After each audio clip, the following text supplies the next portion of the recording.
देखिए, जो लोग लास्ट क्लास नहीं थे, पहले ये बता दें कि लास्ट क्लास में हम लोग इस चैप्टर का फॉर्मेट डिस्कस किए थे। ठीक है, फॉर्मेट डिस्कशन के समय एक सिंपल सी बात बताई गई थी कि जो भी सैलरी का फॉर्मेट है, मतलब सैलरी के अंदर बहुत सारे लिस्ट रखे हुए हैं इनकम टैक्स के द्वारा कि ये आइटम हमारे इनकम फ्रॉम सैलरी में आएंगे, वो आपको जस्ट एक ओवरव्यू के रूप में देख लेना है कि हमको कौन सा आइटम किस जगह पे ऑर्डर वाइज सजा के कैसे लिखना है। लेकिन वो फॉर्मेट लिखने के बाद बीच बीच में एक दो लोग उसकी मीनिंग पूछ रहे थे, तो मैंने कहा था कि ये फॉर्मेट सिर्फ हम लोगों को एक प्रेजेंटेशन के रूप में देखना है। ऐसा नहीं रहेगा कि सारा आइटम सिंपली दिया रहेगा, थाली में परोस के हम लोग सजा देंगे, ऐसा बिल्कुल भी नहीं होगा। हर आइटम का अलग अलग टैक्स ट्रीटमेंट होगा। 1.5 पेज का फॉर्मेट है और हर आइटम का अलग अलग टैक्स ट्रीटमेंट होगा। तो जिस समय आपको टैक्स ट्रीटमेंट बताई जाएगी, अगर कोई वर्ड वहाँ पे अनकॉमन है जो आपने कभी नहीं सुना, तो उस समय उसका मीनिंग भी आपको बता दिया जाएगा। ठीक है, तो जैसे बीच बीच में से कोई भी चीज़ डिस्कस करने से अच्छा स्टेप बाय चलें तो ज़्यादा सही रहेगा। तो इसलिए हम लोग स्टार्ट कर रहे हैं कहाँ से, टैक्स ट्रीटमेंट किसका, सबसे पहले बेसिक सैलरी। ठीक है, स्टार्टिंग का जो 4 आइटम है, मतलब जो आप सम्स में स्टार्टिंग में देखे थे, बेसिक सैलरी था, फीस था, कमीशन था, बोनस था, उसके बाद आ रहा था ग्रेच्युटी पेंशन, है ना। तो स्टार्टिंग का जो चारों आइटम है वो तो बहुत इजी है और चारों का टैक्स ट्रीटमेंट तुम देख रहे हो, एक साथ लिखा हुआ है क्या, basic salary fully taxable, fees fully taxable, commission fully taxable, bonus fully taxable. ठीक है, कुछ कुछ बच्चे जो एकदम ही मतलब मासूम टाइप के हैं, उन लोगों के दिमाग में कभी कभी क्या आ जाता है पता है, कि जैसे फुल्ली टैक्सेबल वर्ड लिख दिया ना, तो इसका मतलब क्या, मेरा पूरा ही टैक्स में चला जाएगा। ऐसा कैसे होगा? जो बच्चा एकदम पढ़ाई के लिए एकदम फर्स्ट स्टेप में आया, फर्स्ट स्टेज में है, उन लोगों के मन में आ जाता है कि फुल्ली टैक्सेबल वर्ड इंडिकेट कर रहा है कि पूरा टैक्स में चला जाएगा। ऐसा होगा क्या? आपका खुद का मन बोलता है कि तुम जितना कमाए सब ले लेगा। कोई सेंस ही नहीं है इस क्वेश्चन को एराइज करने का, समझ रहे हैं? फुल्ली टैक्सेबल वर्ड इंडिकेट करता है कि अगर टैक्स ट्रीटमेंट में लिखा है फुल्ली टैक्सेबल, तो क्या होगा कि जितना भी अमाउंट आपने कमाया है वो पूरा कैलकुलेशन में ले लेना है। समझ रहे हैं? उसमें से आपको कोई छूट वगैरह नहीं मिलेगी। बोलने का मतलब ये है। ठीक है, तो जैसे बेसिक सैलरी सम्स में दे दिया है 20,000 पर मंथ। लास्ट डे मैंने कहा था कि हम लोग मंथली नहीं लेंगे कैलकुलेशन, ईयरली लेंगे। तो अगर 20,000 पर मंथ बोल दिया तो हम लोग 20,000 इंटू 12 करेंगे और वैल्यू कितना आएगा, 2,40,000। वो 2,40,000 पूरा वैल्यू आपको दिखा देना है। फुल्ली टैक्सेबल वर्ड का मतलब ये है। क्लियर है? फीस भी जितना रहेगा पूरा दिखाएंगे, कमीशन भी पूरा। और बोनस के केस में मैंने एक बात बताई थी, याद होगा कुछ लोगों को, कि बोनस क्या होता है, 2 तरीके का होता है। एक को हम लोग बोलते हैं कॉन्ट्रैक्चुअल। कॉन्ट्रैक्चुअल का मतलब आपके कॉन्ट्रैक्ट में पहले से लिखा हुआ है कि हर साल आपको इतना मिलेगा। तो कॉन्ट्रैक्चुअल बोनस अगर दिया रहेगा तो उसको हम लोग बोनस वाले जगह पर ही दिखा देंगे।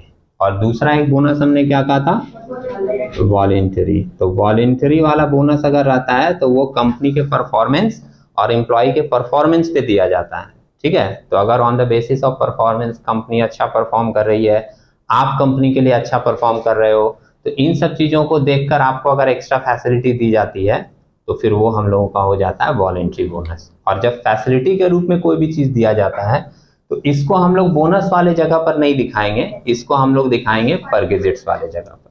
ठीक है, फुल्ली टैक्सेबल ही है, बस दिखाने का जगह फॉर्मेट में क्या होगा, बदल जाएगा। इसलिए मैं बोलूँगा जो लोग फॉर्मेट नहीं देखे थे लास्ट क्लास, वो लोग एक बार फॉर्मेट का ओवरव्यू जरूर देख लें कि कौन से आइटम को कहाँ पर लिखना है। ठीक है, अभी जैसे बेसिक सैलरी में हम बोलें क्या कि फुल्ली टैक्सेबल है, 20,000 पर मंथ दिया रहेगा तो हम लोग 20,000 इंटू 12 करके 2,40,000 दिखा देंगे। क्लियर है? लेकिन क्या होता है ना, कभी कभी बेसिक सैलरी में सम्स में अगर ऑनर्स वालों का सम्स थोड़ा क्रिटिकल हो, बनाना चाहा, तो बेसिक सैलरी में एक कैलकुलेशन दे देता है। समझे? एक छोटा सा कैलकुलेशन दे देगा, मतलब वो डायरेक्ट नहीं देगा कि 1 साल का सैलरी इतना है या ये पर मंथ इतना है, डायरेक्ट नहीं देगा, वो एक कैलकुलेशन दे देगा। समझ रहे हैं? अगर सम्स को थोड़ा लेंदी बनाना है, थोड़ा क्रिटिकल बनाना है तो अगर बेसिक सैलरी के ऊपर वो एक कैलकुलेशन दे दिया तो वो कैलकुलेशन हम लोग किस तरीके से करेंगे वो हम लोग थोड़ा सा एक बार समझ लेते हैं। एक्चुअली वो कैलकुलेशन होता है इसके ऊपर, यहां पर एक टर्म लिखा गया, आप देख रहे हो, पे स्केल सिस्टम या ग्रेड स्केल सिस्टम। ठीक है, पे स्केल सिस्टम या ग्रेड स्केल सिस्टम एक्चुअली होता क्या है, इस सिस्टम में किसी भी एम्प्लॉय को पहले से अपना फ्यूचर के सैलरी के बारे में पता होता है कि मेरा सैलरी फ्यूचर में कितना बढ़ेगा। समझ रहे हैं? जैसे आप देखते हैं गवर्नमेंट एम्प्लॉय जो होते हैं या कोई भी पर्सन गवर्नमेंट जॉब लेना ज़्यादा क्यों पसंद करता है? अगर जॉब में ही लोग जाना चाहें तो आप देखिएगा कि लोग गवर्नमेंट जॉब लेना ज़्यादा पसंद करते हैं। होता है कि नहीं? ज़्यादातर क्यों? सैलरी थोड़ा 19-20 चलेगा। जैसे अगर मान लो प्राइवेट सेक्टर में 1 लाख पर मंथ है और गवर्नमेंट वाले में 80,000 पर मंथ है, तो भी लोग गवर्नमेंट वाले को ज़्यादा चूज करना पसंद करते हैं। बहुत से कारण होते हैं उसमें। सेफ्टी एंड सिक्योरिटी तो है ही है कि बैठ गए कुर्सी में तो कोई हटाएगा नहीं, ज़्यादा प्रॉब्लम हुआ तो ट्रांसफ़र कर देगा फलाना बैंक टू चिलाना बैंक। लेकिन क्या होता है कि एक बार अगर पकड़ लिया वो लोग अपना कुर्सी तो जल्दी हटता नहीं है। इसलिए तुम किसी गवर्नमेंट सेक्टर में जाओ, जाके देखो आराम से वो लोग काम करेगा। तुम जैसे ही जाके बोलो सर एटा काज अच्छे देखूँ ना, वो तुम्हारा फायदे हो एटा तो आज के होवे ना, बोले क्यों सर क्यों नहीं होगा ना ना एटा तो चक्रवर्ती बाबू करबेन से तो এখন আজকে আসেননি, তুমি কালকে আসো, দুটো সময় আসবে। समझे? और तुम दूसरे दिन इतनी गर्मी में भागते दौड़ते किसी तरीके से 2 बजे पहुंचना चाह रहे थे, लेकिन 2:10 हो गया। वो जैसे ही तुम बोलेगा ना, जैसे ही तुम देगा सर ओ এক্ষুনি বেরিয়েছেন, তুমি তো लेट করে দিলে, আমি তো বলেছিলাম দুটোর সময় আসবে। और चक्रवर्ती बाबू पीछे बैठ के मुड़ी खा रहा है। समझ रहा है? लेकिन उसको पता है कि ठीक है इसको 2-3 दिन दौड़ाएंगे, कोई दिक्कत नहीं है, कौन हटा रहा है हमको यहाँ से। और उसको ये भी पता है कि इस साल मेरा सैलरी 22,000 पर मंथ मिल रहा है ना, हम आराम से अपना काम करेंगे धीरे धीरे धीरे धीरे, तो भी अगला साल मेरा सैलरी 22 से कितना हो जाएगा 25। उसको पहले से ही पता है। अब प्राइवेट सेक्टर में ऐसा नहीं होता। प्राइवेट सेक्टर में तुम्हारा परफॉर्मेंस देखेगा तब इंक्रीजमेंट देगा, ज्यादा चांसेस है नहीं ही देगा। प्राइवेट सेक्टर में तुम जान दे के मर जाओ, मिलेगा नहीं जल्दी, होगा कि नहीं? तुम्हारे ऊपर और बोझ डाल देगा, तुम तो टारगेट ही पूरा नहीं किए। अबे टारगेट ही इतना दे दिए थे, पूरा कैसे होता? जीवन भर का टारगेट 1 साल में दे देता है वो लोग, फिर बोलता है पूरा नहीं हुआ। प्राइवेट सेक्टर का अलग क्लास है, गवर्नमेंट सेक्टर का अलग क्लास। अब गवर्नमेंट सेक्टर के केस में अगर हम बोलें तो ये वाला एरिया ज़्यादा अप्लीकेबल है। उन लोगों को पहले से पता होता है कि फ्यूचर में हमको कितना सैलरी बढ़ने वाला है। समझे? अब वो जो सिस्टम होता है ना 4-5 साल का एक ही बार पता, उसी को हम लोग नाम दे देते हैं पे स्केल सिस्टम या ग्रेड स्केल सिस्टम। और जब ये सिस्टम सम्स में दे देगा तो तुमको एक छोटा सा कैलकुलेशन करके साल भर का सैलरी निकालना होगा और उसके बाद अपने सम्स में दिखाना होगा। क्लियर है? अब देखते हैं कि वो कैसे कैलकुलेट होगा। एक बार मीनिंग देख लो, आप समझ ही गए हो, फिर भी मैं एक बार पढ़ के आपको बता देता हूं। पे स्केल सिस्टम या ग्रेड स्केल सिस्टम में क्या लिखे हैं? It is a system in which future salary is pre known to employ, पहले से पता होता है। फॉर एग्जाम्पल एक जैसे मैंने एक स्केल लिखा है 10,000-2,000-14,000 है, फिर 3,000 है -21,000 है। ये जो स्केल है ये क्या इंडिकेट कर रहा है कि जब वो अपॉइंट हुआ है तो उसका सैलरी है 10,000 पर मंथ का। ठीक है? और ये 10,000 पर मंथ जो है वो उसको 1 साल के बाद 2,000 रुपए का इंक्रीमेंट उसका होगा। तो अगले साल उसकी सैलरी कितनी होगी? 12। फिर 1 साल के बाद 2,000 और बढ़ेगा तो कितना होगा? 14। फिर ये बता रहा है जैसे ही उसका सैलरी 14,000 हो जाएगा, इंक्रीमेंट 3,000 से शुरू होगा। फिर उसके अगले साल उसका सैलरी जो है वो 14 और 3 कितना हो जाएगा? 17,000। फिर 17 के बाद अगले साल 3,000 और बढ़ेगा, कितना हो जाएगा? 21। अब 21 के आगे का स्केल नहीं पता, तो जब 21 तक पहुंचेगा तो उसको आगे का स्केल बता दिया जाएगा। ठीक है? और इसी तरीके से उसका 1 साल का सैलरी कैलकुलेट किया जाएगा। जो बातें मैंने कही है वही यहाँ पर लिखा है। It indicate initial salary of the employ 10,000 and increase by 2,000 yearly till salary reaches to rupees 14,000. Once it reaches to rupees 14,000, it increased by rupees 3,000 annually, and accordingly basic salary is calculated. अगर मान लीजिए इसकी meaning से आपको clearance नहीं मिल रही तो हम लोग एक छोटा सा कैलकुलेशन इसके ऊपर करके देख लेते हैं। इसी के लिए हमने ये वाली प्रॉब्लम यहाँ पर लिखी है। प्रॉब्लम क्या लिखे हैं कि मिस्टर एक्स अपॉइंट हो रहा है as an accountant of TCS limited on 1/1/18। 1 जनवरी 2018 को अपॉइंट हुआ है एट ए पे स्केल ऑफ, यही वाला पे स्केल ले लिया जिससे आपको कैलकुलेशन करने में सुविधा हो। बस यहाँ पर हम थोड़ा सा एक चेंजेस कर दिए।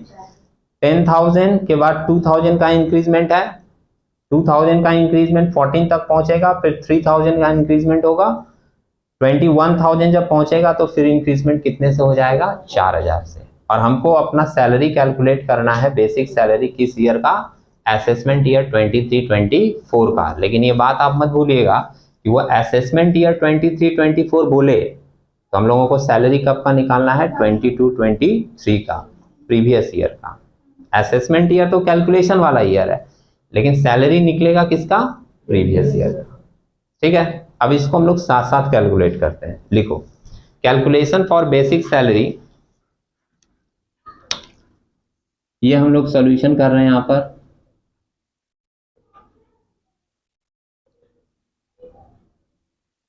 बेसिक सैलरी का कैलकुलेशन चल रहा है हम लोगों का। इधर में हम लोग ले लेंगे पीरियड और इधर हम लोग एक कॉलम रख लेंगे सैलरी पर मंथ का।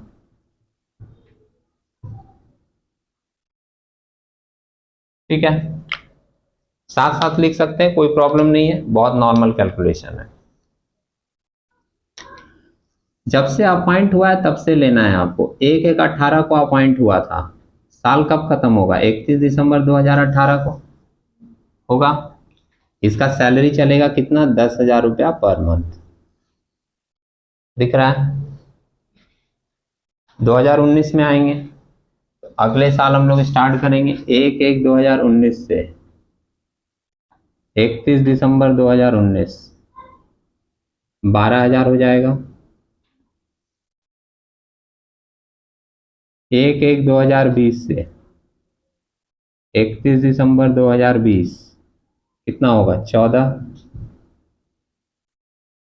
1/1/2021 से 31 दिसंबर 2021 कितना 17, क्योंकि अब उसका इंक्रीजमेंट कितने से बोला है 3,000 से। फिर 1/1/2022 से 31 दिसंबर 2022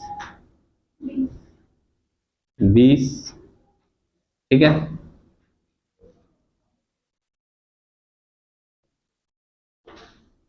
फिर 1/1/2023 से 31 दिसंबर 2023 कितना होगा। यहाँ पर जो है ना हम लोगों को 21 नहीं रखना चाहिए, 20 रखना चाहिए, तब हो पाएगा। ठीक है, क्योंकि गैप तो नहीं रहेगा ना सैलरी में। तो 20 तक अगर पहुंच गया तो 20 के बाद कितने से इंक्रीजमेंट बोला है 4,000 से, तो इसकी सैलरी कितनी हो जाएगी इस साल 24। ठीक है, अब हम लोगों को सैलरी लेना है, सैलरी फॉर द पीरियड। ध्यान रखिएगा, अगर आप लोग हमारी बात सुन रहे हो तो कि हम लोगों का जो टाइम पीरियड है ना वो अपना प्रीवियस ईयर ही है, और हमारा प्रीवियस ईयर क्या है 1/4/2022 से 31 मार्च 2023, यही है ना प्रीवियस ईयर। क्लियर है। अब बोलो इस सैलरी कैसे उठाएंगे हम लोग। यहां एक बार देखिएगा जिनको कंफ्यूजन होता है ज्यादा, 1/4/2022 से जो टाइम पीरियड है वो 2022 का कितना महीना है 9 महीना, और 2023 में कितना महीना है जनवरी फरवरी मार्च 3 महीना। दिख रहा है आपको। ऐसे 9 और 3 लिखना नहीं है, मैं सिर्फ समझाने के लिए बोल रहा हूँ। तो 9 महीने का सैलरी उठाएंगे हम लोग ये 22 वाला, मतलब 20,000 × 9 प्लस, और 3 महीने का सैलरी उठाएंगे हम लोग ये 2023 वाला 24,000 करके 3 महीने का। दिख रहा है आपको। ठीक है, अब इसका मल्टीप्लाई करके बताइए तो ये 9 दूनी 18, 1,80,000 होगा। प्लस 24 तियाँ 72, 72,000 होगा, है ना। अब 180 और 72 को ऐड कर देंगे तो कितना आएगा, 2,52,000। ये हम लोगों का एक साल का सैलरी निकल गया। जब हम लोग अपना सैलरी स्टेटमेंट बनाएंगे तो उसमें बेसिक सैलरी में कितना दिखाएंगे, 2,52,000। ठीक है। तो सम्स में जब भी वो स्केल दे देगा ना तो तुमको वर्किंग में ये कैलकुलेट करना पड़ेगा और उसके बाद ये फिगर सम्स में पुट करना होगा। ध्यान रखिएगा, इसके ऊपर कोई अलग से सम्स नहीं आता। वो जो बड़ा वाला सम्स देगा 10 मार्क्स का, उसमें ये एक एडजस्टमेंट दे देगा, तो वो आपको पता होना चाहिए, वर्किंग में आप कैलकुलेट करके इसको। ठीक है। इससे रिलेटेड एक दो बातें हैं, वो ध्यान रखिएगा। सबसे पहली बात, अगर आप ध्यान से सुन रहे हो तो 2-3 बातें हैं छोटी छोटी, ध्यान रखिएगा। सबसे पहली बात, हमारा जो इंक्रीजमेंट होगा वो उसके अपॉइंटेड वाले डेट से होगा। सुने क्या बोले, हमारा जो इंक्रीजमेंट होगा वो जिस दिन वो अपॉइंट हुआ है उस डेट से 1 साल के बाद होगा। जैसे हमने लिखा था जैन में अपॉइंट हुआ है तो उसका इंक्रीजमेंट हम हर साल अगले बार जैन में ही दिखा रहे हैं, दिख रहा है आपको। अगर लिखा होता है जुलाई में अपॉइंट हुआ है तो हम लोग हर बार अगले साल जुलाई में ही उसका इंक्रीजमेंट दिखाते हैं। अगर बीच में और कुछ लाइन नहीं लिखा है तो इंक्रीजमेंट कैसे दिखाएंगे, उसके अपॉइंटमेंट वाले डेट से 1 साल काउंट करके। क्लियर है। ये मैं इसलिए बोल रहा हूं क्योंकि टैक्स में हम लोग जनरली कौन सा ईयर फॉलो करते हैं, अप्रैल टू मार्च। तो जैसे जैन में वो अपॉइंट हुआ, तुम्हारे दिमाग में होगा कि तो टैक्स में अप्रैल से शुरू होता है, तुम अप्रैल में इंक्रीजमेंट दिखा दिए। नहीं, इंक्रीजमेंट कब से दिखाएंगे, जिस दिन वो अपॉइंट हुआ है उसके 1 साल के बाद से, जो भी दिया वो डेट। अगर वो 1 जून को अपॉइंट हुआ है तो अगली बार 1 जून को ही इंक्रीमेंट होगा। 1 अक्टूबर को अपॉइंट हुआ है तो अगली बार 1 अक्टूबर को ही इंक्रीमेंट होगा। ठीक है। और दूसरी बात कि लास्ट में जब हम लोग उसका सैलरी 1 साल का निकालेंगे तो उसमें हम लोग अपना टैक्स वाला डेट लेंगे, क्योंकि हमको प्रीवियस ईयर का निकालना है। और प्रीवियस ईयर हम लोगों का कौन सा है, 1 अप्रैल 2022 से 31 मार्च 2023। तो हम लोग ये वाला टाइम लिखकर फिर देख लेंगे कि इस साल में कितना महीना पड़ रहा है और इस साल में कितना महीना पड़ रहा है, उसके हिसाब से हम लोग यहाँ से सैलरी